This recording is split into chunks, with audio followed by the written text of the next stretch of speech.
feeling like I'm Akademiks. Can't ride away. And it's been so interesting watching these guys break down in tears. These are the guys who killed Foolio. You know, a lot of them were acting tough in court, but now that they've been found guilty, they have no other option but being sentenced to death or life in prison. We're seeing some of these guys starting to crack. They're actually starting to have some type of, morals, if you want to believe that. This guy here, his name is Rashad Murphy. If you watched him during the trial chat, by the way, he's a second accused killer that ran down in succession. The first was the high yellow Jason Tatum lookalike, the 18-year-old at the time, 20 now, that ran down on Julio Foolio and shot as Julio Foolio's vehicle approached them. He was the number 2 guy. I believe he had a handgun, but it had a switch. So he ran up on the car with a switch and he did what he had to do. The other one was the goofball, the half idiot who was in the back shooting like the goofy dude, as the police call it. Ever since court has started, this guy's look uninterested. He's been spaced out. He's been just looking at like random things, like random specks on the wall. Hasn't seemed engaged in his entire trial. He actually has looked very unaffected by the trial, by what people are saying, by the evidence presented, by the stories the prosecutors are eliciting from the witnesses, and by even them showing some very heinous and gruesome things in terms of videos of how the murder happened. He has just been spaced out, and I don't know if he's taking something at the jail or maybe he's just like, fuck it, he's cooked and he's just not going to give people maybe the satisfaction they want by having him, react to anything. Anyway, he's been sentenced. The only option is life in prison or death. And this is the penalty phase. And in this phase, their relatives, their family members, their friends are all taking a stand to speak about their character, hoping that the judge, or actually the jury, because the jury is still making this decision, will spare them and not sentence them to death. This guy who has been really spaced out, for the first time ever, we saw him. He finally had a reaction. School diploma. Yes.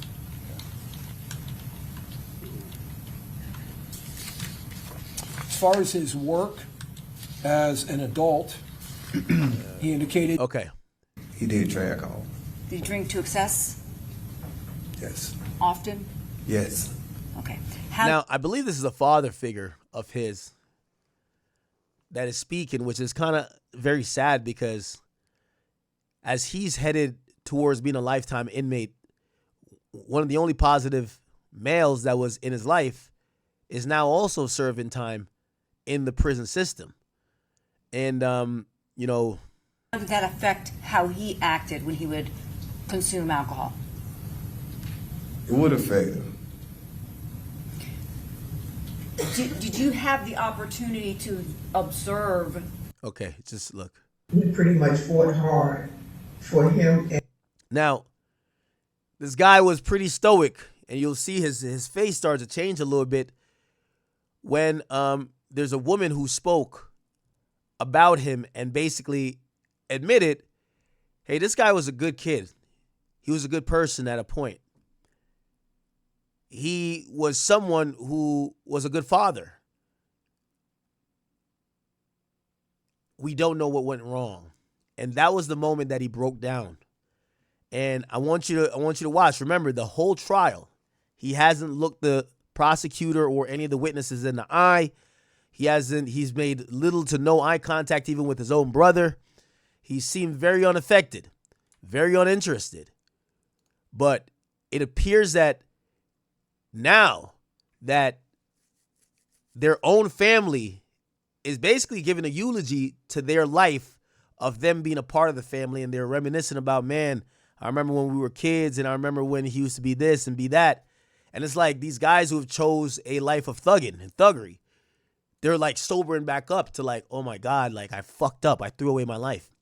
And you're seeing emotions finally come out. The stoicism is out of here. Just kind of check this out. By the way, again, chat, today's the Iceman release. We have 6 hours. Calm it down. We got a lot more to talk about with Drake, but we got to sprinkle in some hip-hop topics. This is what we do here. If you guys haven't ever tuned into a DJ Akademiks stream, we talk about everything. And today we're going to be hyper-focused on Drake. By the way, in a few hours, we're going exclusively to Kick, and we're only going to be listening to whether unreleased songs or talk about like what's the angle and predict and whatever when it comes to Iceman, but we're not there yet, all right? Just hang in there with me. Appreciate you guys. Okay, so they get somebody on. I think they're on Zoom. I'm gonna skip to it. Do Here we go. on statutory mitigators in word form, so you did exactly what I asked you to do. Yes, I'm waiting on those, and then I did ask for Mr. Chance and Mr. Rashad Murphy if your assistants can just send it in word form. It came in PDF, and I'm not computer savvy.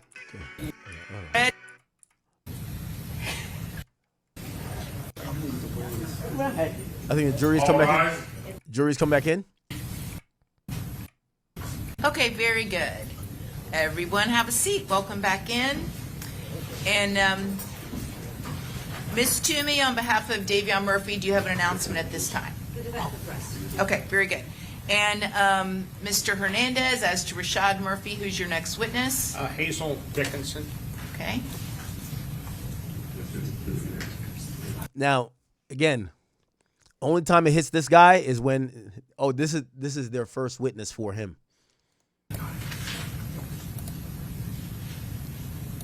You could tell he's finally looking up, finally has a pulse. It's somebody who he loves and cares about is going to speak on his behalf and pretty much also deliver a eulogy about his freedom. Listen. Oh. And for the record, Your Honor, Dickerson. Okay. Ms. Dickerson, can you hear me? Yes, I can. Can you hear me? Yes, ma'am. So can you please raise your right hand? Can you raise your right hand to be sworn? I want to point out, chat, this is the look of every kid. I don't care how bad they are. I know he's not a kid. He's a grown man. This is the look of everybody, no matter how bad they are, how gangster they are. When mama walk in, when that person who you have respect for, where you outside, you swearing, you this, you that, you pull out a gun, you fight. When that person walk in, you turn into that. You turn into that right there. You could tell he's looking and you know what I'm saying. Do you solemnly swear or affirm that the testimony you're about to give in this cause will be the truth, the whole truth, and nothing but the truth to help you God? I do. Thank you. I swear. Okay, you may proceed, Mr. Hernandez. Thank you, Your Honor. Ma'am, could you again state your name for the record? Hazel Dickerson. And do you know the defendant, Rashad Murphy? Yes, I do. How do you know him? What is your relationship to him? He's my birth nephew. My maternal nephew, but I also adopted him. Okay. So she is his aunt, but she took him in. So we're already finding out. Remember, his brother is also there. That's charged. But I guess they clearly come from a broken home. His aunt adopted him. And just watch his face, man. It just tells a lot. Tells a lot. Okay. So have you known Rashad pretty much his entire life? Yes, I did. Are they cousins? I thought they were brothers. Am I tripping? So Davion is his cousin, not his brother?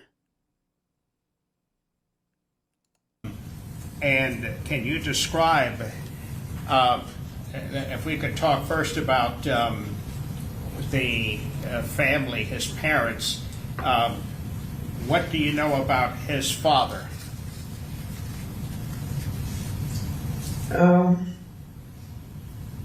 I know that, well, when you say about his father, what am I speaking of? As far as, no. I'm sorry, I'm referring to Rashad Murphy's father. Did you know him? Can you tell us a little bit Yes. of what you know about him? I know him, but there's really not much for me to tell except that he hasn't been very active in his life, but I know him. Okay. When you said he was not very active in his life, are you referring to being a father figure for Rashad? That's correct. Would it be correct to say he was not a good father?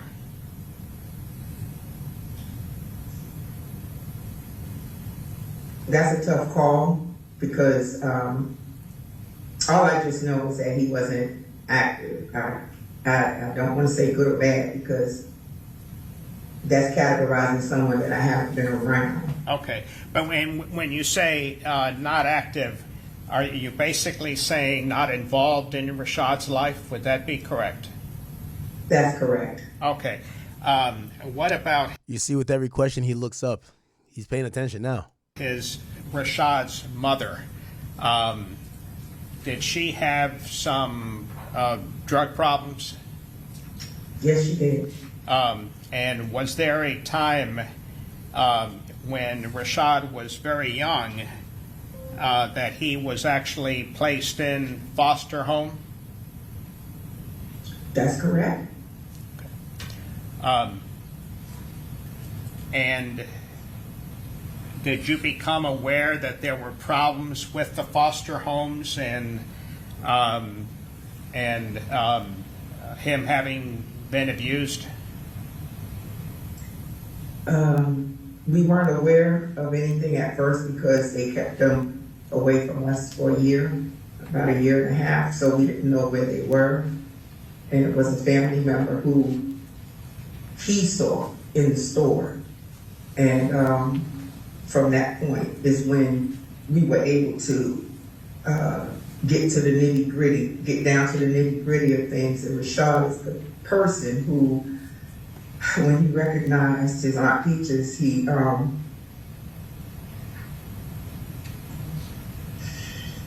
Take your time.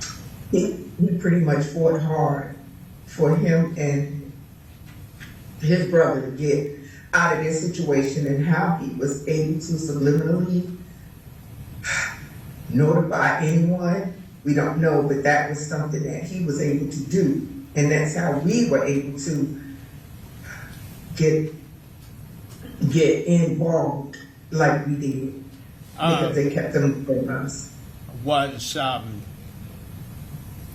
Do you recall how old Rashad was when he was placed into foster care? Would it be some? Go ahead. I want to say, sir, that he was 9. I'm not so good with the numbers now. The little brain is a little fried, but I want to say he was 9. Okay. And do you know how long he was in foster care?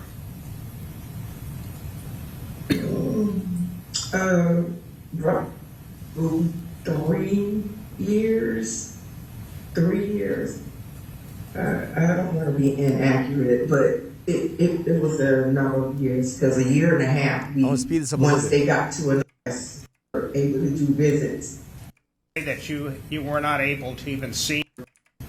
Here we go. Okay. That's correct. Is that No, correct? we didn't even know where they were. Okay. That's correct. And then he was in foster care for at least, what, another year or 2 or 3 before he was released? Yes, I'd say another 2 years. And when you found out about the problems that he was having and Being the initial hands-on, but what I was Let's keep it going. I don't was bore y'all involved too much. with boxing. He actually, and you all could look that up, he was the foster mom that he ended up with, Miss Dallas. He did boxing matches, and he was the champion and Oh, here we go. name sticks out because he was very young, but he was good. And So, you know, and it's one of those, hey, chat, anybody in here ever seen their mom cry and you start crying? That's a real nigga move. It's like seeing especially a woman, you know, like that's your caretaker, like get emotional. It's one of those. And I think he starts realizing, look. name sticks out because he was very young, but he was good. And See? he made it. He made it. He was the champion for that state in his age group, whatever she had in him. Now, can you describe the environment, the neighborhoods that he grew up in? Were they communities that had a lot of violence? They're all breaking down, chat. I would say so. Okay. Have you had the opportunity to observe Rashad? Chat. He's breaking down. You know what he realized? He ain't gonna make it to Iceman, bro. He ain't gonna be bumping Iceman with the bitches outside. He ain't gonna be getting his dick sucked to track 15. Damn, it's fucked up. God as a father. Yes. What kind of father have you observed him to be? He's an excellent dad. He's overprotective, I know that, of his kids, based on what he's been through. Very overprotective. She's giving him credit about being a father. It's hitting him hard. He, as far as the boys, he loved to have them in sports. The girls, of course, he dopes with them, you know. Daddy's girls is what he has. And he's the one. He's the one that loved to cook for him and do all that stuff. He's the guy. He's that guy. Did you also observe him as a brother, as someone, how he dealt with his siblings? Please, yes, is that, you're not in your head, but for the record, you need to answer. No, I was going to answer. It's just Okay. that I get choked up a little bit, so I apologize. But with his siblings, definitely they came first after those kids, or maybe alongside his kids. And when their mom passed, he actually refused to be ignored as far as wanting the opportunity to have custody of his sister and brother. Wipe that snot, the young younger man. ones. So you observed him not only being a good father, but also trying to become a father figure to his younger brother and sister. That's correct. What have you observed of Rashad and his faith in Jesus? Rashad was raised as Seventh-day and his teaching the church on our side. A lot of sobbing. And people that may have been in her life due to her lifestyle. And I may have asked you already. It's a lot of sobbing. We all love Miss Dallas. And did Miss Dallas continue that for the other 2 years or so until you all actually got custody of Rashad Murphy? Yes, Miss Dallas actually. Okay. Now, I quickly just want to show you the last dude. Remember the guy who they call stupid? That's Davion Murphy. They said he did shed some tears, or his eyes were teary-eyed. No, this is not his father, supposedly. This is his brother. So that's Davion Murphy's actual brother. They said he was crying during this thing. Let's see. He's not my biological, but he's my nephew. So when Serena, which is Davion's mother. Okay. He almost did, man. He ain't that stupid. Okay. I'll pass the witness, Judge. Okay, and Mr. Hernandez, if you would like to conduct your direct examination. Thank you, Your Honor. That is Serena's son, which would be my step-nephew. Did you have any involvement in his life? He was at my mom's house every time Davion got dropped off. So he was pretty Kind of sad. east side of Jacksonville. Iona Street, 1623 Iona Street, the east side of Jacksonville. And what about Davion Murphy? She Trying to see if the tears pop out. Isaac They start showing. Davion is with this. Oh, yeah, the baby pics don't make him cry. Them baby pics don't make him cry. Let's see. I can approach the clerk.